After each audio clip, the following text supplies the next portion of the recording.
Are we ready? I know I am. So, whether or not you are, it's time for another episode of the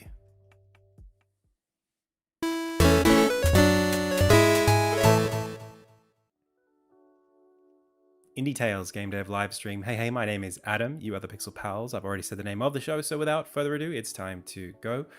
Welcome everyone to the, Monday edition of the stream. Today we're going to be working on some more Insignia dev, of course, working towards our kind of demo build for this funding opportunity that I'm looking to apply to. So, yes, I'm back on my regular PC at the moment.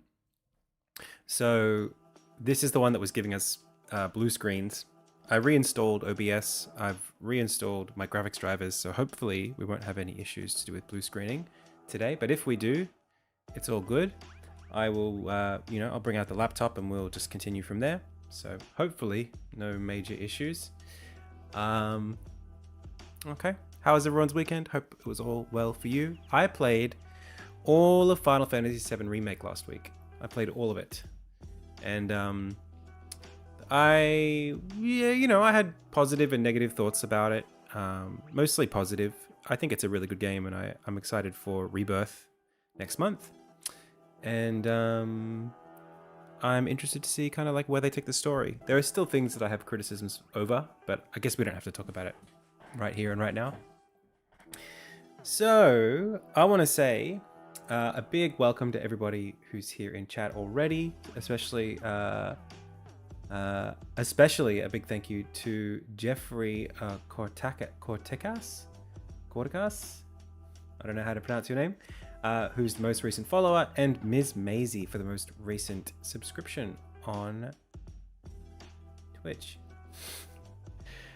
Okay, still streaming to Twitch and YouTube here. I'm still monitoring the subscription drop-off on YouTube.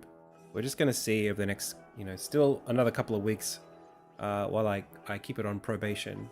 I think there's been like a bit of a drop-off in terms of like viewership, not as much as not a huge one, but there's also been a scaling down of the subscriber loss. So, we'll see where it settles at, and we'll work on it from there. Okay. So, what have I been doing since last stream? A lot of behind the scenes stuff. Particularly, I've been working on some stuff for the stream, automating some bits and pieces to make it work better. And I guess none of that's really relevant to Insignia, so how about we just jump straight into the Figma doc? Oh, that doesn't work. Cool. One sec. There we go. Cool. Is there a launch date for the demo or for the game? Not for the game, unfortunately. Still working on it. Oh man, I've been thinking a lot about just like how big the game is and stuff like that. Trying not to get too discouraged by the size and scope of it. And sort of putting myself in a headspace where I can try to be very like focused on like what I'm producing. So like last week, that was our first week of the demo dev time. And while I think actually it was really well spent, so we were working on effectively like aesthetics for the actually I might need to I think I did do a poll recently. Hang on one sec. Let's see how up to date this work is. That looks pretty good to me. Okay, I think that's right. I was working on some aesthetics of one of the scenes. And yeah, like obviously I really love how this has turned out. So I think it was time well spent. But there are things that I feel like I need to square away gameplay wise before I can commit too much extra time into this kind of stuff. So that's what we're going to try and do in the next couple of weeks, is just work on any more like specifically gameplay related, combat related additions that I need to make before jumping into more aesthetic stuff. I also want to make sure that the scenario is nice and tight. So those are just things that I'm sort of working on. Hey, Crick, am I still making shorts? Shorts were put on hold a little bit while my computer was out of action. Basically, I ran into, this is the other thing I did this weekend. I ran into this shaving the axe situation, this wild goose chase, trying to get DaVinci Resolve, my license key to use it on my laptop, had expired. So I was like, oh, I'll just get it from my mail, my email. And it wasn't in there. Only my receipt is in the email with a serial number on it. But the serial number is not the license key.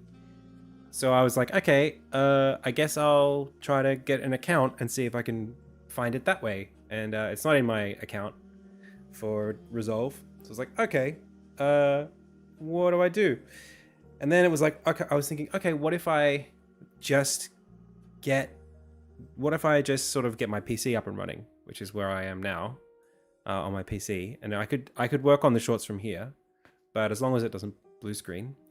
And then I was thinking, okay, well, maybe I'll track down Resolve and ask them if I can, get a key back. And they actually, I had to phone them up. Then they told me to send them the receipt for or the invoice for the purchase.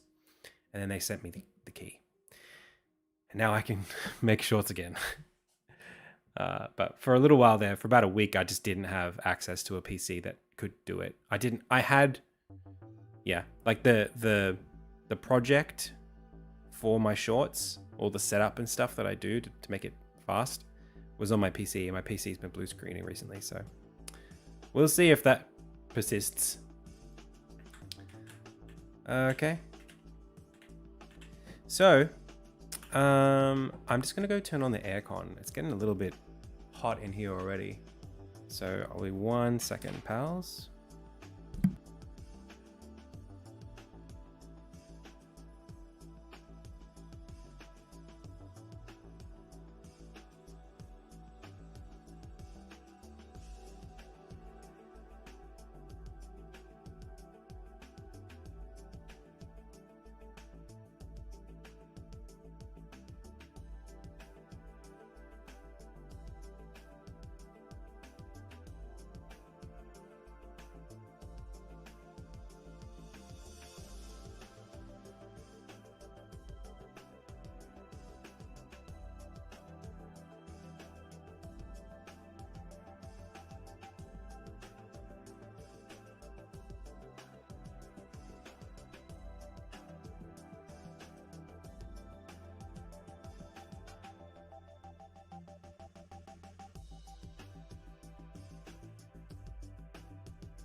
Okay, I'm back. Yeah, it's been a bit of a wonky start to the year, I think, for me. I just been finding myself like not sleeping very well, and then not being productive through the day, and then feeling bad about myself, and then not sleeping well. It's kind of been a bit of a vicious cycle, and this tends to happen to me, when the weather's hot and my wife's going through she's doing her final law exam at the moment, like in the next half an hour, and just the pressure she feels, I feel as well, like a what's the word, sympathetic response. So it's just a thing that people like me who are very anxious experience. So I just gotta work through it. This is looking really pretty though. I'm really happy with where this is going. I think one of the things that I feel is very important to Insignia is the vision, right? It's like the experience of the fantasy, right, of the world that I'm creating. and the game part of it is important too, but I don't want to lose sight of this part of it, which is just like making that impression and putting you in a place. That's to me like super duper critical. Just taking you somewhere. Okay, so last time we were on stream, you will be able to pet the chicken. There is a pet animation coming through.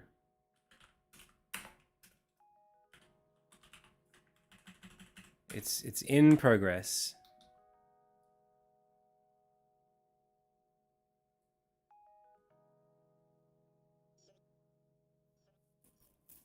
Oh, Sean. I don't know if it's like that. So you'll be able to pet small animals in and around towns. Of course.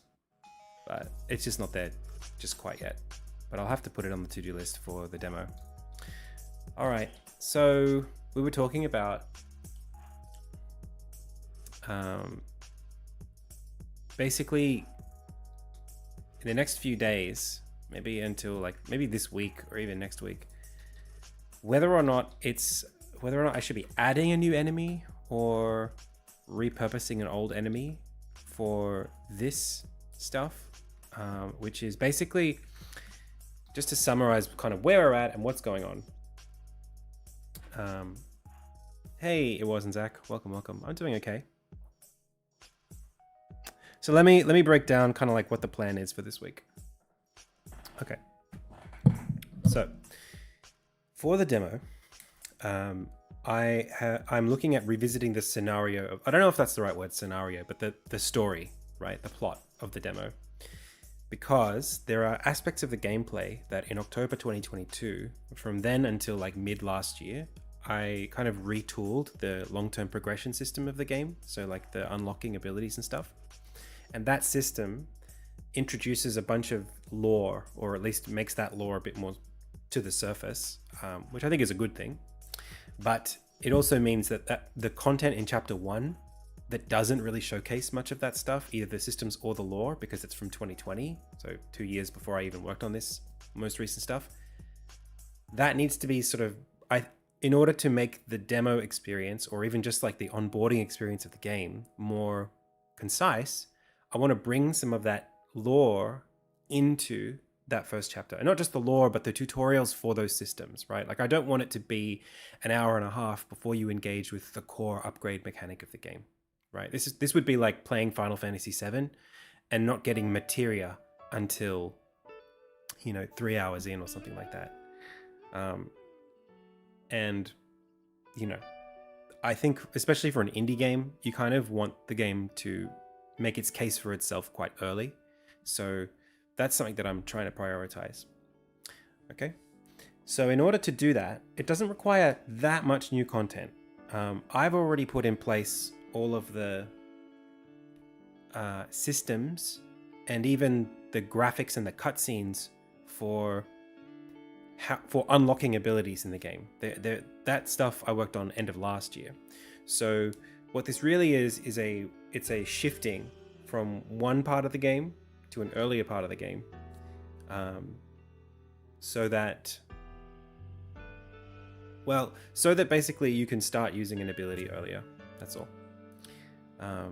So the content that I was working on for the publishing demo, sort of mid-late last year, September to November, that content won't really change, but this is kind of like a prelude to that content. So it'll be kind of like a brush with the magic system, a taste of the abilities.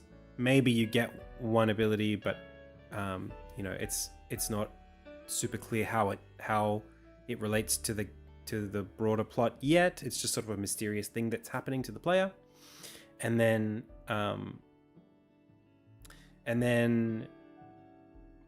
hopefully I'll be able to nail down something that I missed, an opportunity that I missed in chapter 1, which was to really make it so that thank you so much, Noah.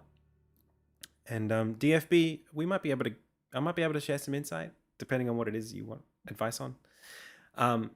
Yeah, like what this hopefully means is that I can address one of my biggest criticisms for chapter 1, which is that it doesn't really have a clear, cohesive cause and effect, or call and response of like having a need of some ability, learning the ability, and then using it in a boss fight. That doesn't really exist because it's sort of like a mix and match of a bunch of different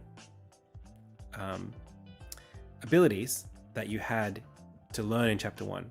Now, most of those abilities sort of fall under a different roof. So some of that content will also have to change. So I'm repurposing some content, I'm removing some, and I'm adding some in. And that's kind of what this is, right? Oh, you can't see that. Things to add, things to change, things to remove. So this is like a core tentpole of the game now. And in order to introduce this to the player earlier, I need to think about what needs to move or change or whatever. So this is as light as shuffling some content around, having some things just appear earlier, or resetting some cutscenes to happen in a different space, stuff like that. Did I remove Arrowbound? Unfortunately, I'm still in the process of getting Arrowbound re-approved for the Play Store. There is a story to that, and I'm going to have to like make a big song and dance when it finally gets re-released because I put so much effort into it. But basically, the API that I used, the Unity API or the Android API on the Unity version that I used, became outdated. And in order to make it up to date, I had to basically update the Unity version that I used to put it out, but also the add API was out of date. And in order to make the add API up to date, I had to basically create an account with Iron Source, which Unity purchased a few years ago, and then change the integration in the app. And I was like, not interested in doing that. So instead, I ripped all the ads out and I added a new game mode in there. And in the meantime, I'm trying to get it approved, but Google's putting up a fight. It's very hard to understand why they won't approve it, but basically they think that there's a button broken or something in the game.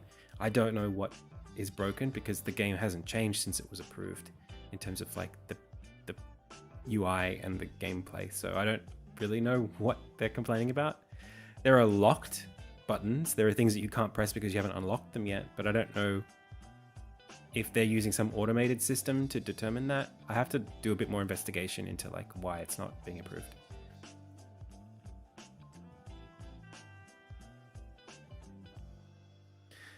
DFB says, I'll make it quick. I'm making an online co-op top-down space sim. Online co-op top-down space sim. Okay. How should player ships and asteroids interact? I'm having a little trouble making a dynamic system where asteroids and players transfer kinetic energy, like using a dynamic rigid body in a single player game, but I'm wondering if there's a better way.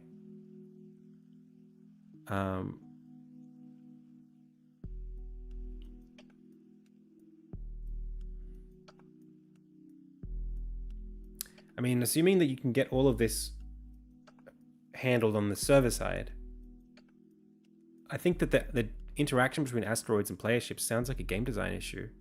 So is it like, what do you want to happen? Do you want to lose health? Do you want to bounce off them? Is it like, that sounds like a gameplay thing that you'd have to play the game to know what makes the most sense feeling wise.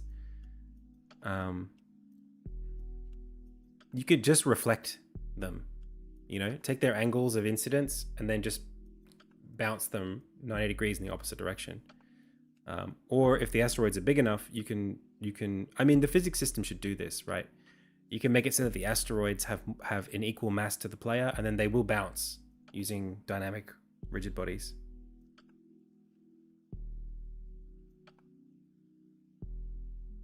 But if you're talking about online and you've got like ping issues, I mean, the netcode side of how you do that is a bit more. I mean, why couldn't you use dynamic rigid bodies?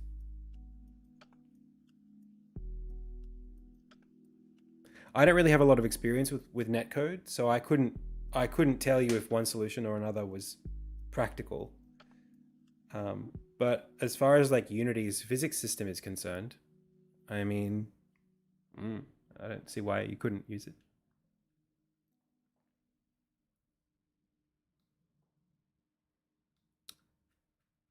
You can, I mean, the way that you would need to make the game state consistent between two different players would be that's its own challenge. I have no experience with that, unfortunately.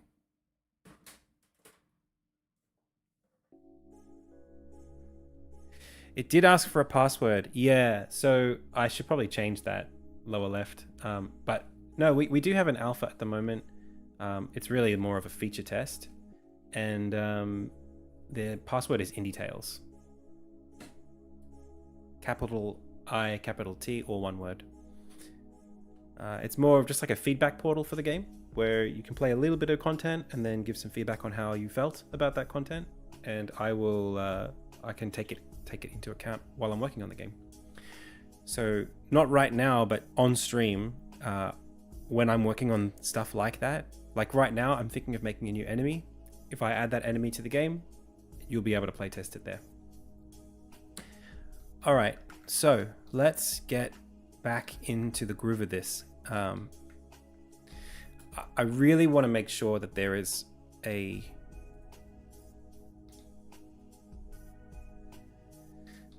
scene or a collection of scenes that replace this one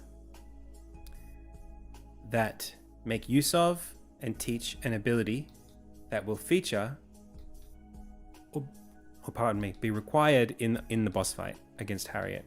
That's what I need to do. When do you get to play Insignia? At the moment we're talking about Insignia. Yes, you can play a demo of it from 2020 on itch.io right now. You can play the feature test, which is like the current, series of little things that I'm testing. You can do that in the lower left at that link over that way. And you can play the final game in a couple of years when it comes out.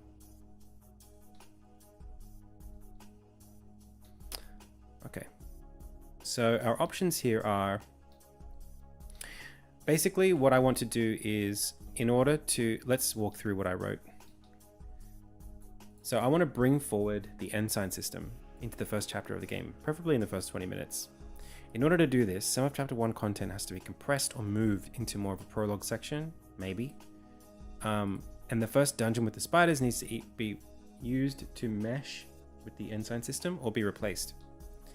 Okay. So either I take the spiders and I give them power that you can steal when you kill them.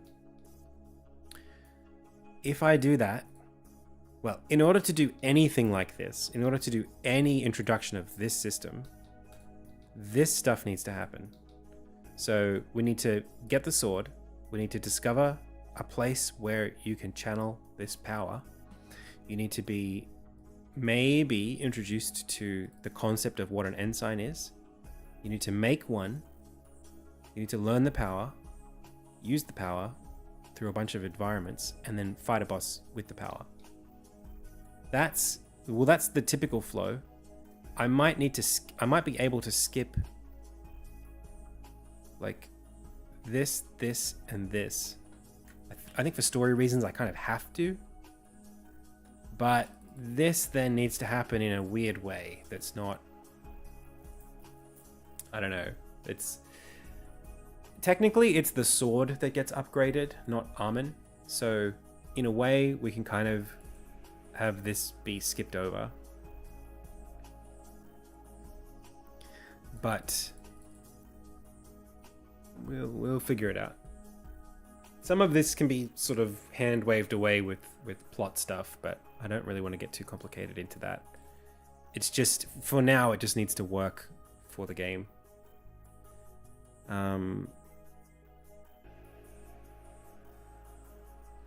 Okay, and I can fiddle around with it in the cutscene. We can think about cool ways to make it happen.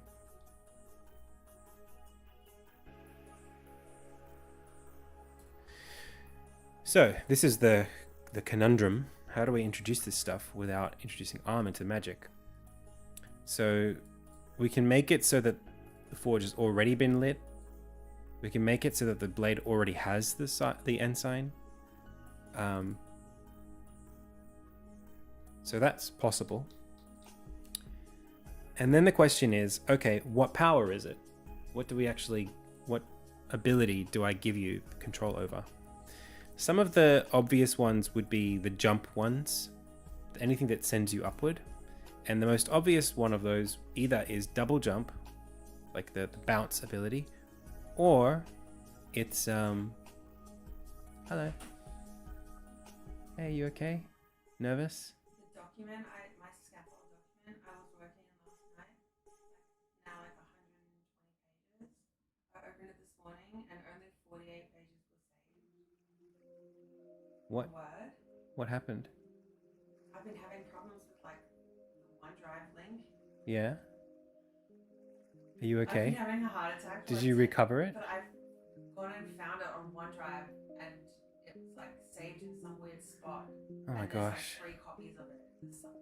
You scared me when you say that. I mean... It's just an exam though, right? You don't need the scaffold for that, do you? No, I could figure it out from my other notes, but the scaffolds are... Okay. Well, take a breath. You'll be alright. I just want it to be over. A few hours left. That's it. You got this. Okay. So, where was I? So, yeah, this ability right now, if we want to check out the abilities that we have access to, I mean, we could make a new ability. It doesn't even have to be one of the existing ones. All of this stuff is like ready. It's ready to be the machine is ready to be put into motion. I just need to basically make these design decisions and then go. So if I make a new ability, it will look and play well within a couple of days. If I make a new enemy, it'll look and play well in a couple of days. The unlock sequence for that ability, all that stuff is like, I just need to drop the stuff into them.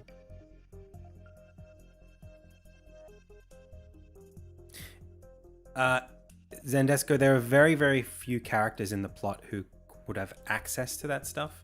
So it's kind of supposed to be a very secret knowledge. It doesn't matter. I don't want to get too deep into it.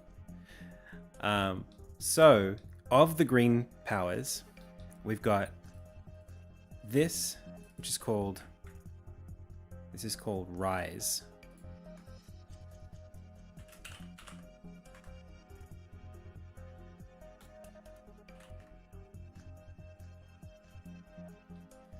Then there is Wall Run, which I don't have a name for yet. Maybe it's Climb. Or like Scale.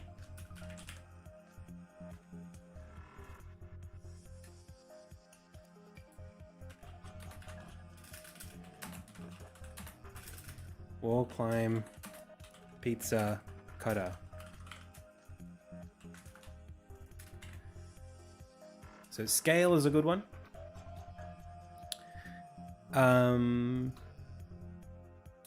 Entropy, this is a special one. So the way that I figure it out is that I've got 3 per color. So red, green, blue, yellow. I've got 3 that move Armin and 1 that manipulates an enemy. So in this case, you can literally, the fourth one lifts enemies into the air. But the other 3 need to manipulate Armin in the air. So this one just sends him upwards anywhere he is. This one is kind of like a multiple jump, like a flip, flip, flip, flip, flip, maybe. This one climbs walls. So, I mean, we could come up with some other version, but I think that's not a bad set.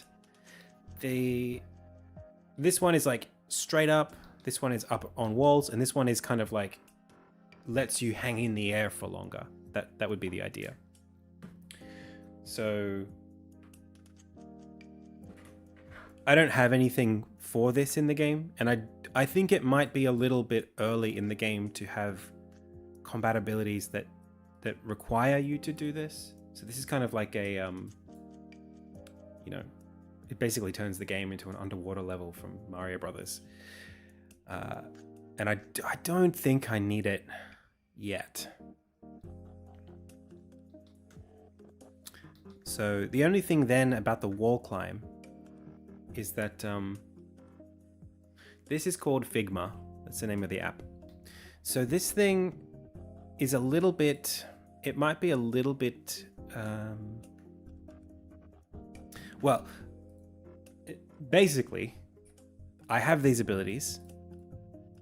I also have the spiders, right? And the spiders right now, they don't really work. So why don't we get them working? And then we can think about getting all of this back on track. That's not a bad idea. So I'm going to go to this scene. Hopefully the stream doesn't crash. And we're going to see if we can actually playtest this thing. I know it's not going to work, so we're going to have to basically fix the spider enemy. Maybe I'll grab like a section of this content, like this.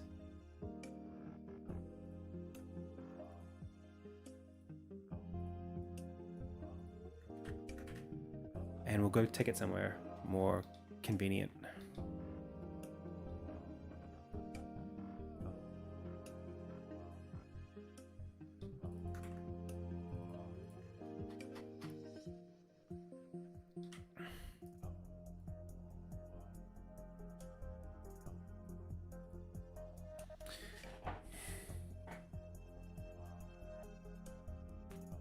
Figma is the same. You can have teams.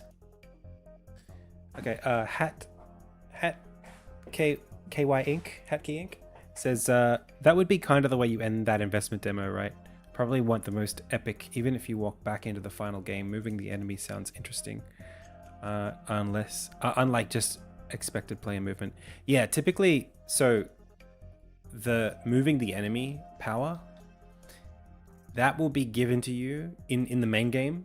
Every time you beat a chapter, you get an ability of that type that does that. So every chapter there's a different stone, a different precious stone. So chapter 2 is the emerald, and when you get the emerald, that gives you the access to that launching ability. And the boss fight that marks the end of that chapter where you get that ability features you and the boss fighting over this emerald and using the emerald on each other to throw each other around the arena. It's a bit hectic.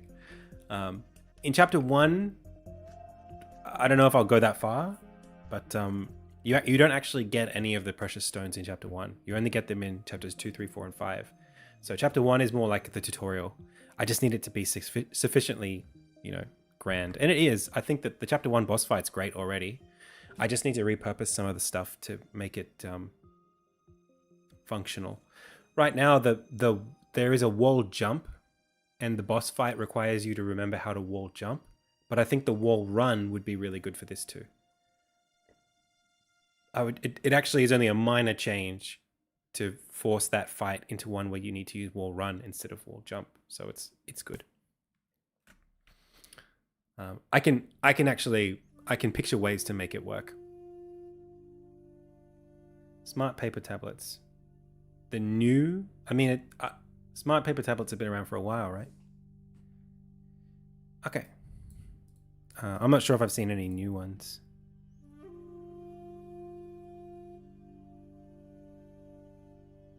Please don't crash. Okay. I'm so scared of my computer crashing. Hey, Laser Guru. How's it going? Yeah, with those tablets, I really feel like an iPad or a Surface Pro do everything that they do times 1 million. So like, what am I going to do with those things? Do you know what I mean? I just feel like if you just want smart paper, you can do that and so much more. I know that the battery life on them is really good, and it's kind of like the Kindle for writing. They feel good. Maybe I'll have to take a look at one. If they're cheap, if they're like under 200, I would pay for one. All right. What is all of this? I don't need this. Let's go check out. Oh, this is just a character shader manager thing. Oh, Well, that's not a big deal at all.